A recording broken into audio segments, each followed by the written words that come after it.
사도행전 10장입니다. 9절부터 16절까지 찾으셔서 다 일어나십시오. 사도행전 10장 9절부터 16절까지 있는 말씀.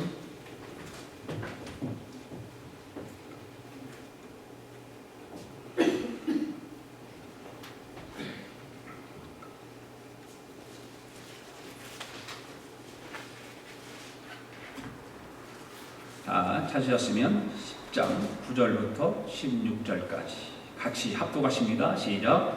이튿날 그들이 길을 가다가 그 성에 가까이 갔을 그때에 베드로가 기도하려고 지붕에 올라가니 그 시각은 제6시더라. 그가 시장하여 먹고자 하매 사람들이 준비할 때에 황홀한 중에 하늘이 열리며 한 그릇이 내려오는 것을 보니 큰 보자기 같고 내 귀에 매어 땅에 들이었더라. 그 안에는 땅에 있는 각종 네 발 가진 짐승과 기는 것과 공중에 나는 것들이 있더라. 또 소리가 있으되 베드로야 일어나 잡아먹어라 하거늘 베드로가 이르되 주여 그럴 수 없나이다. 속되고 깨끗하지 아니한 것을 내가 결코 먹지 아니하였나이다 하는데 또 두 번째 소리가 있으되 하나님께서 깨끗하게 하신 것을 네가 속되다 하지 말라 하더라. 이런 일이 세 번 있은 후에 그 그릇이 곧 하늘로 올려져 가니라. 아멘. 앉으시면서 인사하십시오. 오늘도 함께 은혜 받기를 원합니다. 주의 사랑으로 사랑합니다. 할렐루야.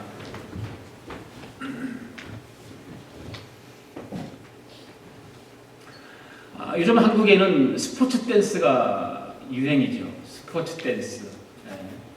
그래서 많은 사람들이 연세가 들은 사람들도 그 스포츠 댄스를 배워서 건강하게 살려고 많이 배우는 것 같아요.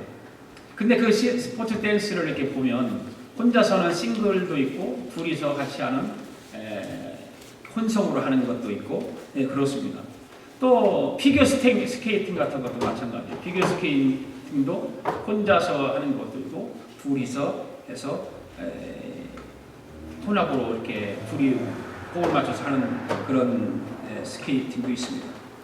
그런데 사람들이 이런 것을 보면서 스포츠 댄스 같은 경우는 그냥 즐기려고 하는 것이 아니라 그것이 대회가 있어요. 전국 대회도 있고 세계 대회도 있고 그렇더라고요.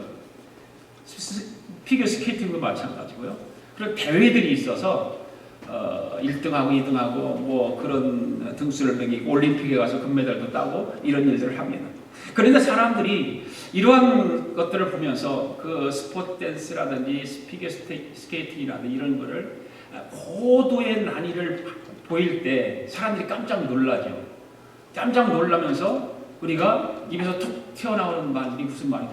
와, 환상적이다. 이런 말들을 합니다. 멋있고. 그래서 그 환상적이다고 하는 말을 합니다. 또 그것뿐만 아니라 이렇게 부부들이 지금 앉아있지만 이 부부들이 정말 마음에 맞고 행복하게 잘 살고 다른 사람들이 볼 때 그 커플이 멋지게 보여요. 그러면 그런 커플을 보면서 우리는 뭐라고 하냐면 환상적인 커플이다. 이런 말들을 합니다. 그런데 우리가 이런 환상적인 커플, 환상적인 그런 뭐 피겨 스케이팅이라든지 아니면 스포츠 댄스라든지 이런 걸 보면서 우리가 환상적이다고 말을 하는데 저는 우리 교회 성도님들 부부 간에 그런 환상적인 커플들이 되었으면 참 좋겠어요. 그래서 사람들로부터 환상적인 커플이다라고 하는 말을 들을 뿐만 아니라 실질적으로 삶 속에서도 그런 환상적인 커플로 살아갔으면 참 좋겠다 그런 생각을 해봅니다. 또 교회 안에도 마찬가지입니다. 교회 안에서도 목사와 성도들이 뜻이 잘 맞아서 주님 오시는 그날까지 환상적인 교회로 성장해 나가면 얼마나 좋을까. 비록 우리 교회는 좀 작은 교회지만 그런 서로 마음이 맞고 하나가 되어서 정말 사람들이 볼 때 야, 저 교회는 정말 환상적인 교회야 라고 말할 수 있으면 얼마나 좋을까. 그런 소리를 듣는 교회가 되었으면 얼마나 좋을까. 우리가 사는 날 동안에 환상적인 가정을 이루고 환상적인 교회 생활을 하다가 이 다음 주님이 오시는 그날, 주님 앞에 서는 그날이 온다면 얼마나 좋겠습니까? 국어사전에 보니까 환상이란 이런 말을 했어요. 현실적 기초도 가능성도 없는 헛된 생각이나 공상이다. 또한 사상이나 감각의 착오로 말미암아 사실이 아닌 것을 사실로 인정하는 현상이다라고 되어 있어요. 또 환상이라고 하는 국어사전에 보니까. 또 환상적이란 무엇인가? 때가 생각 따위가 현실에서는 있을 수 없거나 헛된 것이라고 되어 있어요. 환상적, 환상과 환상적은 또 다르더라고요. 거의 비슷해요. 그런데 이런 환상은 인간의 이성에서 오는 어떤 헛된 생각, 헛된 공상, 또한 어떤 사상, 어떤 감각의 착오로 인해서 사실이 아닌 것을 사실로 인정하는 현상이라고 생각을 해요. 국어사전만 봐서는. 그런데 성경에 보면 이 신비한 환상을 체험한 사람들이 기록이 많이 있다는 거예요. 우리가 그냥 얼핏 환상 그러면 신비로운 것으로 생각을 하고, 그렇지만 국어사전에 보면 엉뚱한 것들이잖아요. 우리가 뭐 생각하고 공상이라든지 이런 헛된 그런 마음이나 이런 것들을 표출해내는 착오로 인해서 생기는 그런 것들이라고 말하는데, 성경에 보면 이런 신비한 환상을 체험한 사람들이 많이 있습니다. 요한계시록을 기록한 예수님의 제자인 사도 요한은 이 세상에서 일어날 일들을 하나님께서 환상을 보여주심으로 말미암아 계시한 것이 요한계시록 아닙니까? 사도 바울 또한 여러 차례 신비한 환상을 본 적이 있습니다. 구약 성경에도 수많은 사람들이 이 신비한 환상을 체험한 것을 우리는 보게 되는 것입니다. 이렇게 성경에 이렇게 환상들은 인간의 이성에서 오는 생각과 공상이 아니라 성령님을 통해서 이루어지는 현상들이라는 것을 우리는 알아야 됩니다. 그러니까 세상에서 말하는 국어사전에서 말하는 환상과 성경에서 말하는 환상은 전혀 다른 것입니다. 국어사전에서 말하는 환상이라고 하는 것은 인간의 어떤 공상이라든지 감각이라든지 이런 것들이 어떤 겉으로 나타나고 착각에서 오는 것을 말하지만, 성경에서 말하는 것은 실질적인 것이라는 거죠. 그것이 다른 거예요. 왜 그러냐? 바로 성령께서 우리에게 보여주시는 것이 실질적으로 나타나기 때문에 전혀 다른 것입니다. 그래서 오늘 우리도 얼마든지 성령님을 통해서 환상을 체험할 수 있고 하나님의 계시를 들을 수 있다고 말해요. 그런데 환상과 계시를 체험한 후에 신중하고 조심해야 될 것이 있어요. 왜냐하면 하나님 말씀에 근거해서 환상이 보여지는 것이지, 하나님 말씀의 근거가 전혀 없는데 환상으로 보여지는 건 없어요. 그래, 환상을 여러분들이 보더라도 하나님 말씀에 근거한 환상이어야 된다 그 말이에요. 잘못하면 자기가 보는 환상만 주장하다 보면 크게 잘못될 수 있기 때문에 그렇다고 말이에요. 그리고 환상과 계시는 하나님께서 특별하게 목적을 이루시기 위해서 주시는 경우가 거의 다예요. 그래서 많은 사도들과 성경에 있는 훌륭한 하나님의 사람들에게 보여주는 그 환상과 계시는 하나님의 뜻을 이루기 위한 것이라는 거죠.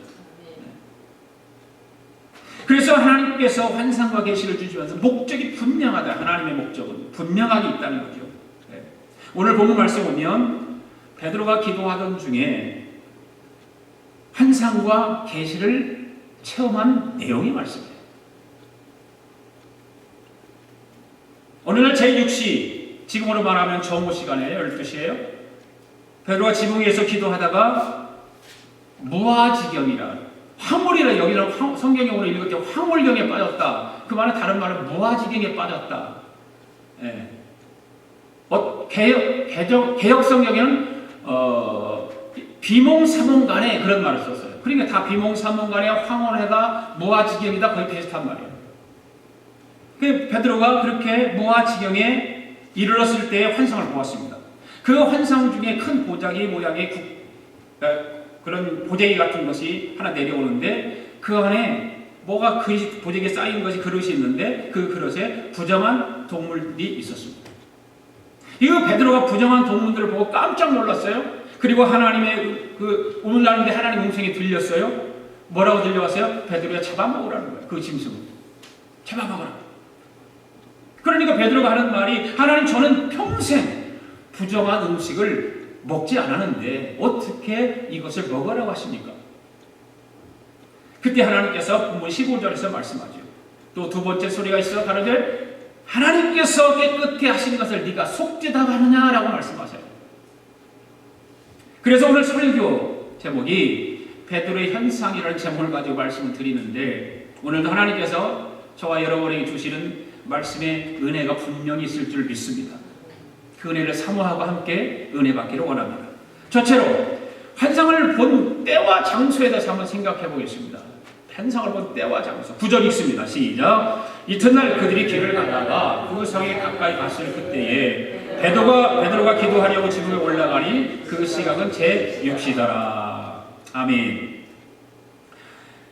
지난주에 이방인 고넬료에 대해, 지금 고넬료의 얘기를 하다가 이 말이 나온 거예요. 다음 주에 고넬료가 또 나와요. 잘 들으셔야 돼요. 고넬료가 천사를 통해서 계시를 받고 경건한 사람을 불러가지고 베드로를 모셔오도록 청했습니다. 지금 그들이 베드로가 머물고 있는 요빠에 갑니다. 거의 다 도착했어요. 근데 가서 보니까 베드로가 무엇을 하고 있습니까? 제6시에 지붕에서 기도하고 있는 것입니다. 여러분 3장 1절에서 우리가 본 말씀이 기억날 것입니다. 베드로가 9시에 기도하러 성전에 가다가 나면서부터 안전뱅이를 치유한 일이 있습니다. 베드로는 어느 나라 사람입니까? 이방인입니까? 유대인입니까? 유대인이에요. 베드로를 하나님께서 쓰신 것은 뭐라고 그랬죠? 누구를 복음하기 위해서? 유대인들을 복음하기 위해서. 베드로 자신이 유대인이에요, 지금. 그런데 예수님 믿고 난 이후에 하루에 3번씩 기도 시간을 정해놓고 기도하는 것이 좋다라고 생각한 거예요. 유대인이었지만 예수님 믿고 나서 전부 바꾼 것이 아니라 그 기도 시간만은 정말 좋다고 생각해서 시간을 정해놓고 기도하기 시작한 것입니다. 베드로는 유대교에서 기독교를 개종을 했다고 해서 기도하는 그 습관을 중단할 수가 없었어요. 그 기도하는 시간만큼은 나는 꼭 해야 되겠다고 생각했기 때문에 어디를 가든지 베드로는 그 시간에 맞춰서 기도를 했습니다. 왜일까요? 왜 그랬을까요? 우리 주님은 모든 그리스도인들이 무시로 성령 안에서 기도하기를 원하셨기 때문에 그런 거예요. 쉬지 말고 기도하라고 말씀을 하셨기 때문에 그래요. 무시로 성령 안에서 기도하는 것을 원하시고 좋아하셨던 우리 예수님, 그 예수님 말씀이 베드로의 마음에 와 닿았던 것이죠. 사랑하는 성도 여러분, 기도하는 시간을 많이 가지면 가질수록 좋은 것입니다. 아멘. 기도하는 시간은 많이 가지면 가질수록 좋은 것인데 우리는 그렇게 잘 안 되죠. 네? 기도를 많이 하면 할수록 나의 영적인 유익을 많이 얻게 될 뿐만 아니라 성령의 능력도 얻게 되는 것입니다. 할렐루야. 기도를 해봤어야 성령의 능력을 힘든지 아픈지 알지. 이 베드로는 그러한 사실을 알기 때문에 자기 집이 아닌 지금 요바에 있는 무두장이라고 하는 시몬의 집에 머무는 동안에 그곳에서 정해놓은 시간에 지금 기도하고 있는 거예요. 그렇게 기도를 쉬지 않고 자기가 정해놓은 시간에 기도하다 보니까 환상을 보게 되었고 하나님으로부터 계시를 받게 된 것입니다. 오늘 우리도 베드로의 기도를 본받아야 될 줄로 믿습니다. 10절 읽습니다. 시작. 그가 시장하여 먹고자 하매 사람들이 준비할 때에 황홀한 중에. 아멘. 베드로가 기도를 하는데 지금 무아지경에 빠졌어요. 기도하다가 무아지경에 빠졌습니다. 근데 배가 고프기 시작해요. 배가 고파오는 거예요. 그 배가 고픈 가운데도 무아지경에 빠졌으니까 기도하면서 그 무아지경에 빠진 가운데서 환상을 보게 된 거거든요. 여러분, 환상은 기도 중에 보인다는 걸 아십니까? 환상은 반드시 기도 중에 보이는 거예요. 고넬료도 제9시에 기도하다가 환상을 보았지 않습니까? 베드로가 환상을 본 것도 제6시 기도 시간입니다. 사도 요한이 요한계시로 기록된 그 엄청난 환상과 계시를 받은 것도 요한이 반모섬이라고 하는 곳에서 하나님 앞에 엎드려 기도하던 중에 환상을 통해서 본 것을 기록한 거예요. 바울이 하나님이 계신 천국에 올라가서 환상과 계시를 받은 것도 기도할 때 보았어요. 성경의 환상을 본 모든 사람들은 기도하다가 환상을 보고 하나님의 계시를 받았다고 하는 것을 믿으시기 바랍니다. 요엘 선지자는 말세 많은 사람들이 성령이 충만하여 환상을 보게 될 것이라고 예언하고 있잖아요. 요엘서 2장 28절을 읽어볼까요? 시작. 그 후에 내가 내 영을 만민에게 부어주리니 너희 자녀들이 장래일을 말할 것이며 너희 늙은이는 꿈을 꾸며 너희 젊은이는 이상을 볼 것이다. 이상이라고 하는 말이 환상이에요. 환상을 볼 것이다. 여러분, 우리 하나님은 말씀하십니다. 내가 모든 사람에게 나의 영을 부어주겠다는 것입니다. 너희 아들, 딸은 예언할 것이고 노인들은 꿈을 꿀 것이고 젊은이들은 환상을 볼 것이다. 네. 여러분, 지금도 기도를 많이 하면 신비한 영적인 체험을 하게 된다는 것을 믿으십니까? 네. 환상도 볼 것이고 하나님의 계시도 받을 거예요. 제 얘기를 좀 하겠습니다. 저는 기도하다가 그런 영적인 체험을 한 경험이 있습니다. 언젠가 제가 아마 이 얘기 했을 거예요. 저기 앉아있는 홍기현 집사 얘기예요. 이 아이가 태어나면서부터 이 목 안에, 목젖 끝에 콩알만한 혹이 붙어 있었어요. 엄마가 아이가 우는 걸 보고 발견했습니다. 돌이 아마 안 됐을 거예요, 그때가. 돌이 막 지난가 안 됐나, 기억이 지금 없어요. 안 지난 걸로 알고 있어요. 그래서 깜짝 놀래. 엄마 마음이 얼마나 아프겠어요. 그래 아이를 부둥켜 안고 그 위아래에 고려병원이라는 곳이 있었는데 그곳에 가서 확인을 해봤는데 너무 어려서 수술을 못 한대요. 한 3살 정도 지나야 가능하대요. 그래서 아이를 안고 집으로 왔습니다. 그런데 그때 제가 기도원에 가서 기도해야 될 일이 있었어요. 친구 문제 때문에.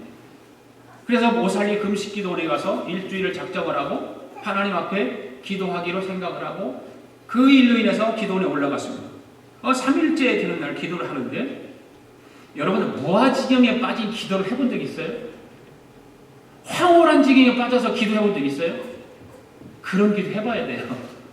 3일째 되는 날 굴 속에 들어가서 기도하는데 무아지경에 딱 들어가는 거예요. 기도하다가. 기도하고 그 무아지경에 들어가면 기도가 전혀 힘이 안 들어요.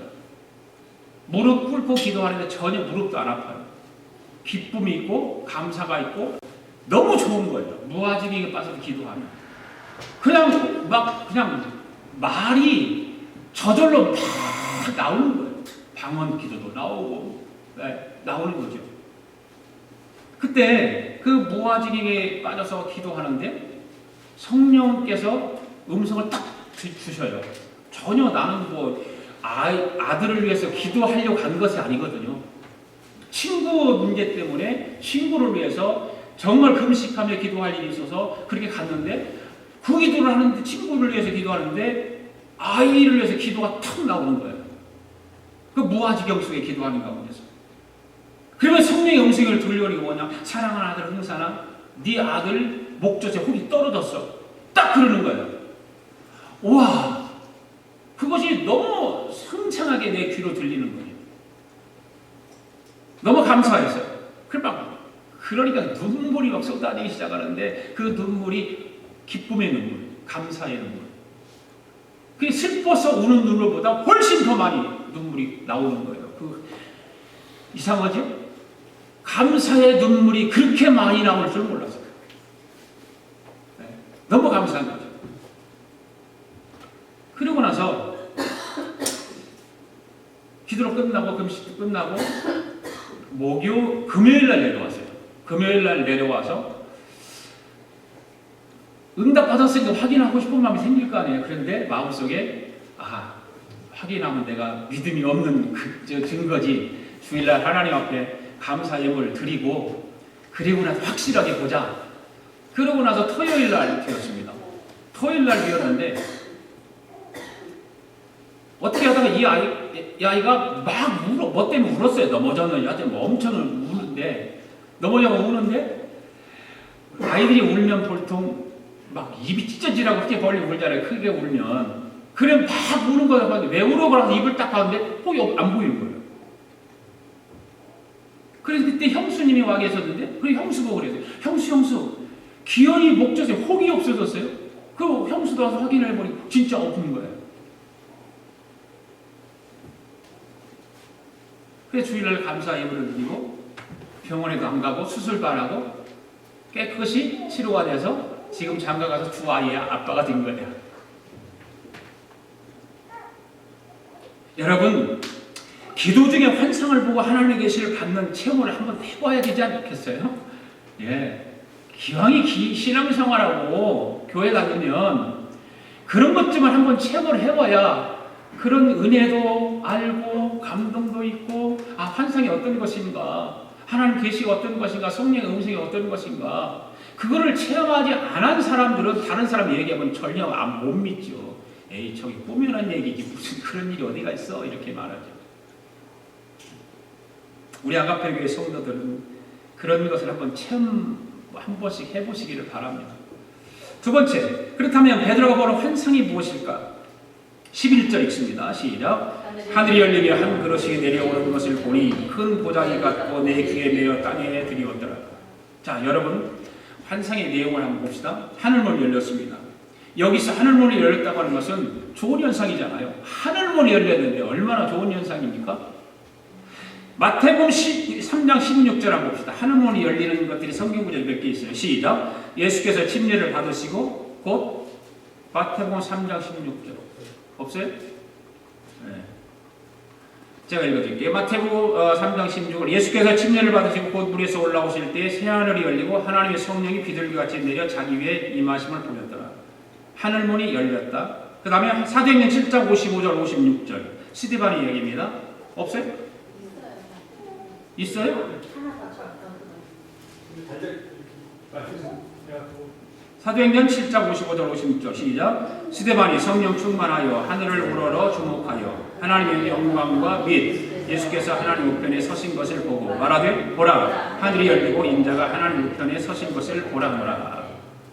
스데반이 유대인들보다 돌에 맞아서 순교할 때 그가 눈을 들어본 적 하늘이 열렸다라고 하는 기록이 있습니다. 하늘문 열렸습니다. 또한 계시록 19장 11절 시작. 또 내가 하늘이 열린 것을 보니 보라 백마와 그것을 탄 자가 있으니 그 이름은 충신과 진실이라. 그가 공의로 심판하며 싸우라. 하늘문이 열렸다. 하늘문이 열린 걸 보니까 백마 탄 자가 나타났다. 사도 요한이 기도하다가 보았어요. 무엇을 보았습니까? 하늘을 보았습니다. 무슨 일이 생겼습니까? 하늘문이 열렸어요. 그리고 심판하실 예수 그리스도를 볼 수 있었던 거예요. 창세기 18장 10절에도 보면 야곱 빈들에서 홀로 잠을 잘다가 하늘문이 열리고 하나님의 사자들이 사다리로 오르락내리락 광경을 보았어요. 하늘문이 열렸다. 열왕기상 18장에도 보면 엘리사가 갈멜산에 올라가서 엎드려 기도할 때 굳게 닫혔던 하늘문이 열리고 비가 내렸다는 말이 있어요. 하늘문이 열렸다고 하는 거. 오늘 우리가 하늘문이 열렸다라고 이야기를 하고 있어요.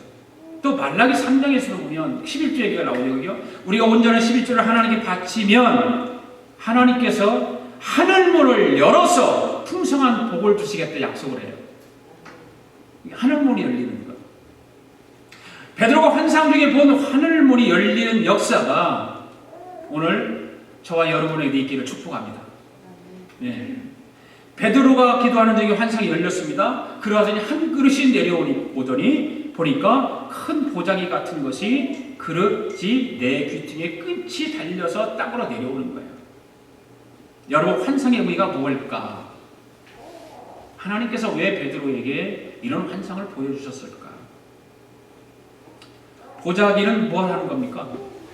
물건을 싸는 것들이죠. 보자기가 동그란 거 봤습니까? 거의 없죠. 보자기는 동그란 게 없어요. 항상 내 귀퉁이가 있게 돼 있죠. 사각으로 돼 있죠. 보자기가. 보자기의 네 모퉁이는 동서남북 사방을 의미하는 거예요.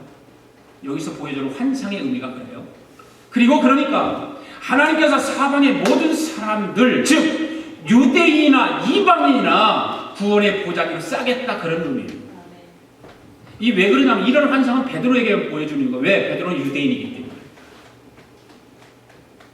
여러분, 유대인들의 생각은 어떻습니까? 이방인들이 구원을 받을 수 있다라고 생각하고 있을까요? 아니에요. 유대인들 이방인은 구원받지 못한다라고 단정하고 사는 사람들이거든요. 베드로 역시 이방인들의 구원에 대해서는 그렇게 크게 확신을 가지고 있지 못한 상태예요.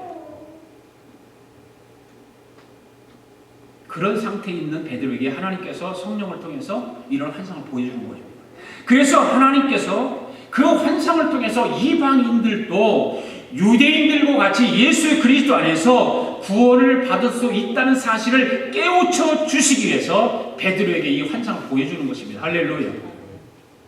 12절 13절 읽습니다. 또 시작. 그 안에는 땅에 있는 각종 네 발 가진 짐승과 기는 것과 공중에 나는 것들이 있더라. 또 소리가 있음에 베드로야 일어나 잡아 먹으라 하거라.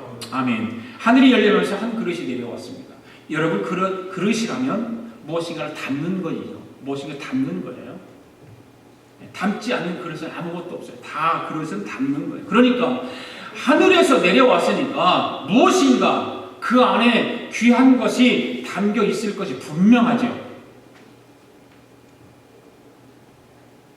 베드로 역시도 하늘문이 열리면서 그 그릇이 큰 그릇이 내려오는 모습을 보는 순간 이거 무엇인가? 라고 생각을 한 것입니다. 궁금했어요. 이게 무엇이지? 그래 막상 내려온 걸 확인해 보니 그 안에 내용을 보니까 베드로가 깜짝 놀란 거예요. 왜 놀랐을까요? 그 안에는 유대인들이 먹지 못하는 짐승이 들어있는 거예요. 먹어서는 안 되는 짐승이 거기 들어있어요. 자, 여러분 우리가 왜 유대인들이 먹지 말아야 될 짐승들이 있습니다. 특히 레위기의 말씀을 보면 이 말씀이 있어요. 한번 레위 11장에 있는 말씀 한번 우리가 몇 절만 읽어봅시다. 같이 시작. 모든 짐승 중 굽이 갈라져 쪽발이 되고 새김질하는 것이 너희가 먹되 새김질하는 것이나 굽이 갈라진 짐승 중에도 너희가 먹지 못할 것이 이러하니 낙타는 새김질을 하되 굽이 갈라지지 아니하였으므로 너희가 부정하고 사방도 새김질을 하되 굽이 갈라지지 아니하였으므로 너희에게 부정하고 토끼도 새김질을 하되 굽이 갈라지지 아니하였으므로 너희에게 부정하고 돼지는 굽이 갈라진 쪽발이로되 새김질을 못함으로 너희에게 부정하니 너희는 이러한 고기를 먹지 말고 그 죽음도 만지지 말라. 이것들은 너희에게 부정하냐. 이런 것들이에요. 그래 우리 뭘 먹는 게 뭐가 있어요 여기서? 돼지는 먹다. 근데 이런 레위기의 말씀을 철저히 지키는 사람들은 제국이 안 먹어요. 이와 같이 금지된 짐승이나 식물을 먹는 자는 부정한 자로 여겼습니다. 그런데 하나님께서 베드로에게 그와 같은 부정한 짐승을 그릇에 담아서 하늘에서 내려왔다고 말해요. 베드로는 환상과 하나님의 계시를 받고 나서 아마 엄청나게 당황했을 거예요. 자기가 볼 때는 부정한 것이기 때문에. 자, 우리가 여기서 또 한 가지 여기에 대한 말씀을 들어야 되지 않겠어요? 그러면 그 큰 그릇 안에 들어있는 부정한 짐승은 무엇을 의미하냐고 말해요. 무엇을 의미하냐?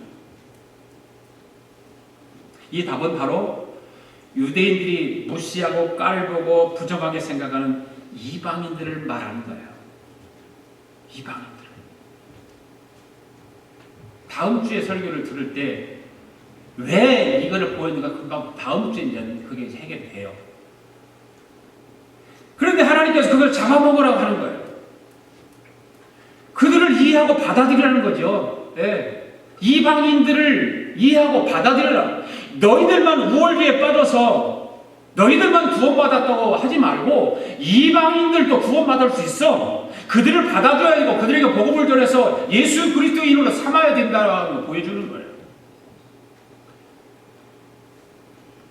우리나라 대통령 선거철이 되면 그 대통령이 출마하는 사람들마다 하는 말이 있죠.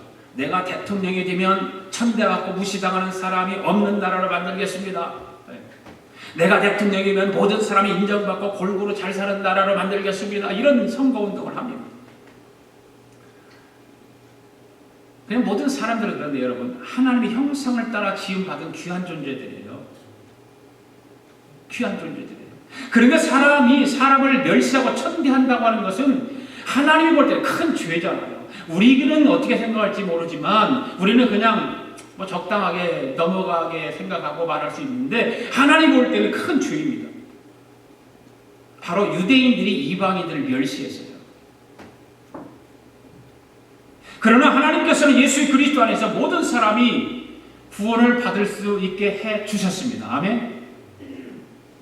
오늘 우리가 깨닫고 들어야 할 말씀은 사람에 대한 편견을 버리고 모든 사람을 사랑할 수 있어야 된다 그 말이에요. 서로 사랑하며 살아가는 우리 아가페 교회 성도들 되길 바랍니다. 네.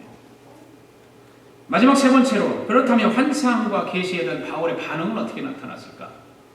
14절 읽습니다. 시작. 베드로가 이르되 주여 그럴 수 없나이다. 속되고 깨끗하지 아니한 것을 내가 결코 먹지 아니하였나이다. 자, 성령님께서 베드로에게 그것을 잡아 먹으라고 했습니다. 그런데 베드로는 그럴 수 없다고 합니다. 거부하고 있습니다. 왜 베드로가 거부하고 있습니까? 하나님의 말씀 불순종하기 위해서입니까? 그런 것은 아니죠. 자기가 평생토록 지금까지 살아오면서 지켜온 율법의 규정을 어기지 않기 위해서 한 말이에요. 나는 그럴 수 없습니다. 어떻게 속되고 부정한 것을 내가 먹습니까? 이 말입니다. 자기가 지금까지 지켜온 유대인으로서 지켜왔던 그것을 지키기 위해서.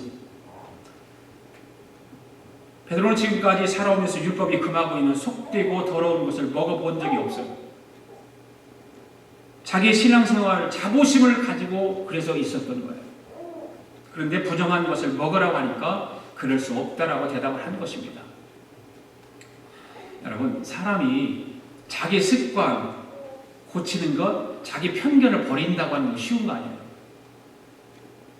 전통적으로 내려온 거 지키는 거 그거 버리고 지켜왔는데 그걸 버린다는 거 쉽지 않아요. 예를 들어 조상적부터 지켜 내려온 전통을 뜯어 고친다고 하는 거 쉽습니까? 어려워요. 여러분들이 가지고 있는 습관이 있어요. 습관. 그거 고치는 거 어려워요. 어느 산골에 형제가 살고 있었어요. 그런데 이 형제가 소 한 마리가 있었는데 그 소 한 마리를 이제 길들여서 잘 농사를 짓고 하려고 했어요. 그 소를 그래서 길들이기 위해서 형이 소의 고삐를 잡고 앞에서 끌고 가고 동생은 뒤에서 쟁기를 잡고 밭을 가기 시작하는 거예요. 쟁기를 잡은 동생이 앞을 보고 형에게 한 말이, 형! 이리 가! 형! 저리 가! 뭐 그렇게 이제 말을 하면서 갑니다. 하루가 지나갔어요. 며칠이 지나갔어요. 이렇게.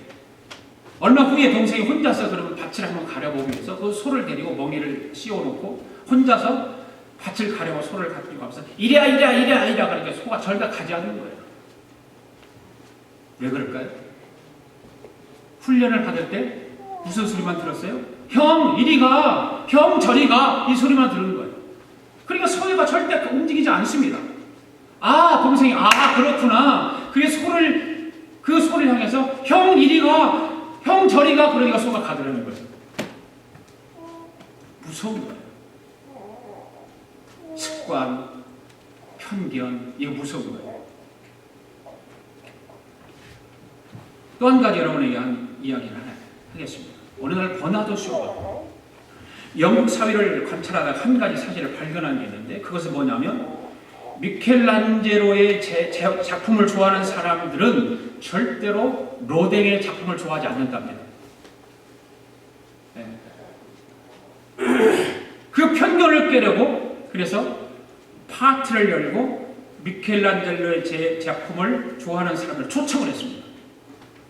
그리고 만찬을 마칠 때쯤 버나르쇼가 나와서 마이크를 잡고 하는 말이, 여러분, 제가 여러분들의 귀한 작품을 하나 보여주겠습니다. 그리고 작품 하나를 내놓았습니다. 여러분, 이 작품 멋지죠? 이 작품은 로댕이 작품입니다. 딱 그 말을 떨어지자마자 객석에서 혹평들이 나오기 시작합니다. 아이, 색깔이 저 모양이야. 저 뭐 도구가 저래. 무슨 저 그림이 저렇게 생겼어. 막 평이 나오는 거예요. 막 그림을 남두지를 하는 거죠.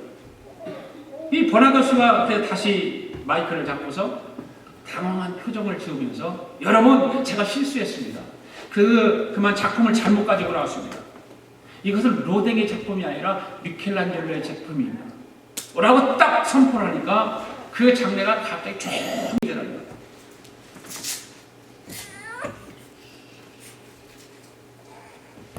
바로 편견이라고 하는 것 때문에 그런 것이죠. 편견.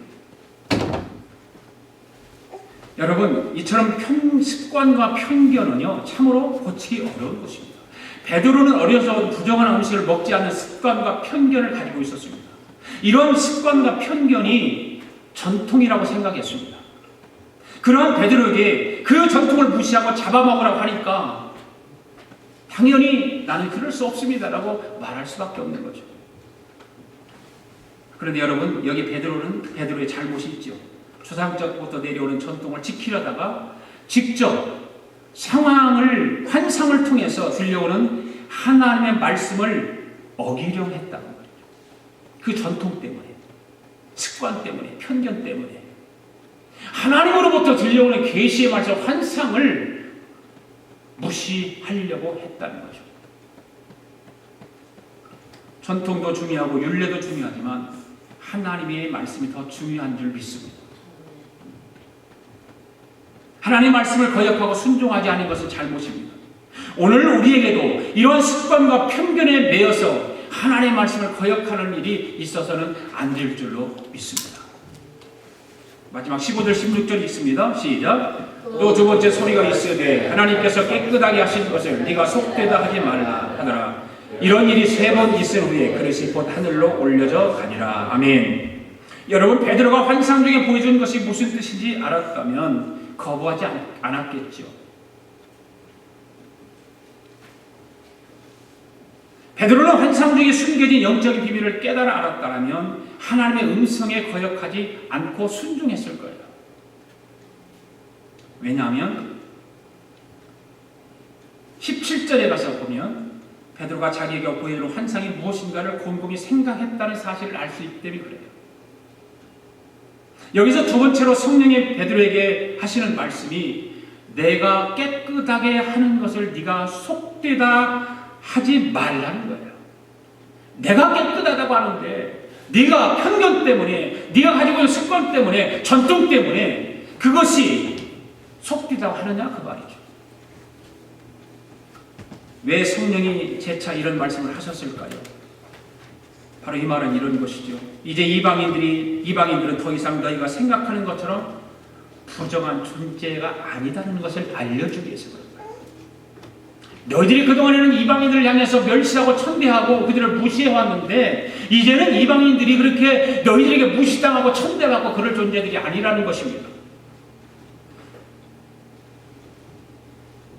우리 구주 예수 그리스도께서 십자가에 못 박혀 죽으심으로 모든 사람들이 구원을 얻을 수 있기 때문입니다. 누구든 예수를 구주로 시인하고 믿으면 구원을 받기 때문입니다. 예수님은 유대인들뿐만 아니라 이 세상의 모든 사람들의 죄를 인하여 십자가에 못 박혀 죽으셨습니다. 믿습니까? 하나님은 이 사실을 깨닫게 하시기 위해서 3번씩이나 같은 말씀으로 베드로에게 환상을 보여주는 거예요. 그 전통적인 것이, 습관적인 것이, 편견적인 것이 베드로에게 꽉 차있기 때문에 한 번만 보여주면 그 실천이 안 될까 3번씩이나 보여주면서 그 베드로의 편견을 깨는 겁니다.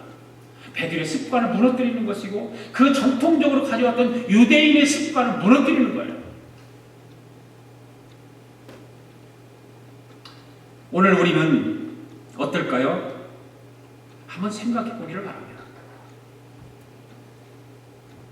유대인들이 부정하게 여기는 것들이 하늘에서 내려왔다는 것과 이 부정한 것이 다시 하늘로 올려갔다는 것은 분명히 충격적인 것입니다. 그러나 그것은 바로 유대인들이 부정하게 여기는 이방인들도 예수님을 구세주로 영접하고 믿으면 하나님의 나라에 들어갈 수 있다는 뜻입니다. 할렐루야. 오늘 우리 가운데 베드로와 같이 사람에 대한 편견을 가지고 있다면 버려야 합니다. 그리고 치유받아야 됩니다. 이렇게 이 편견을 어떻게 이렇게 그 편견을 치유받을 수 있을까요? 그것은 하나님의 시각이 회복되어야 돼요. 사람의 시각이 아니라 하나님의 시각으로 우리는 회복되어야 됩니다. 사람을 볼 때 조상들이나 남들이나 친구들이 그를 어떻게 보냐로 보지 말고 하나님이 어떻게 보느냐를 봐야 된다 그 말이죠. 하나님이 어떻게 생각하고 하나님이 어떻게 판단하시는가를 기억해야 된다 그 말입니다. 과거에 그가 형편없는 사람이었어도 그가 지금 하나님 앞에 어떻게 서 있는가 하는 것이 중요하지 않겠습니까? 또한 그의 현재 모습이 부족해도 하나님이 그 영혼을 얼마나 귀하게 보시느냐가 더 중요한 거예요. 로마서 15장 7절에 보면 이런 말씀이 있습니다.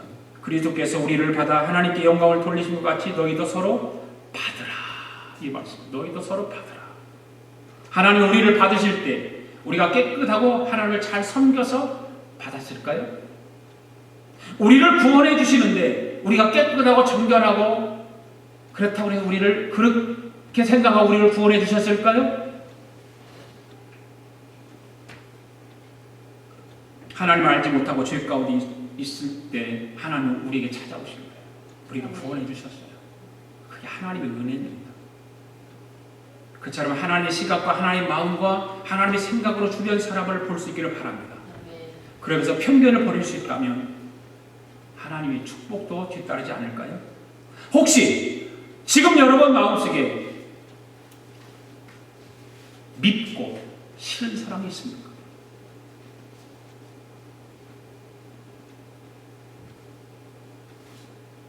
내가 직접 그를 통해서 고통을 겪어서 미워하게 되었다면 그렇게 큰 죄를 저지른 것은 아니겠지만 내일의 축복을 위해 용서하는 마음을 달라고 기도할 수 있기를 바랍니다.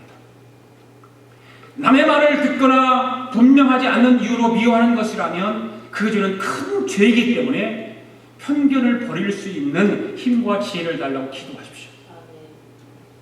그처럼 모든 사람을 항상 하나님의 시야로 바라볼 수 있는 믿음과 사랑을 가지고 이 한 주간도 승리하며 살아가는 저와 여러분 되기를 바랍니다. 기도하겠습니다. 하나님 아버지, 오늘도 귀하신 하나님의 말씀을 듣게 하시고 깨닫게 하심을 감사드립니다. 부족한 저희들에게 은혜의 말씀으로 도전을 받게 하시고 베드로가 본 환상을 통해서 많은 것을 알게 하시고 영적인 말씀으로 말씀의 해석을 깨닫게 하심을 감사드립니다.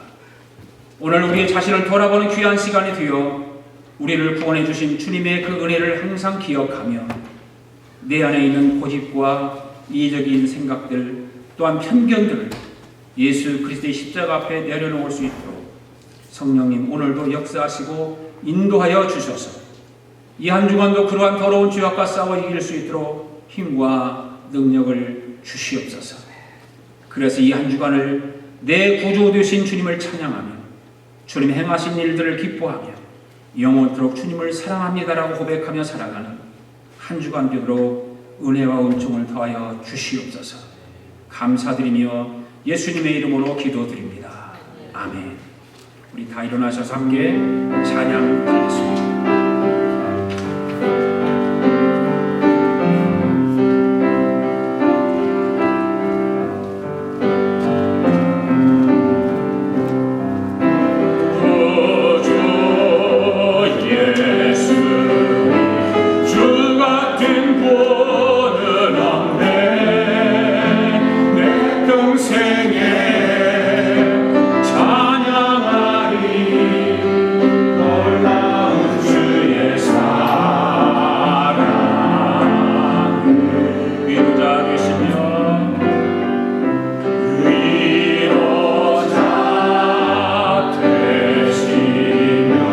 피난처 되신 주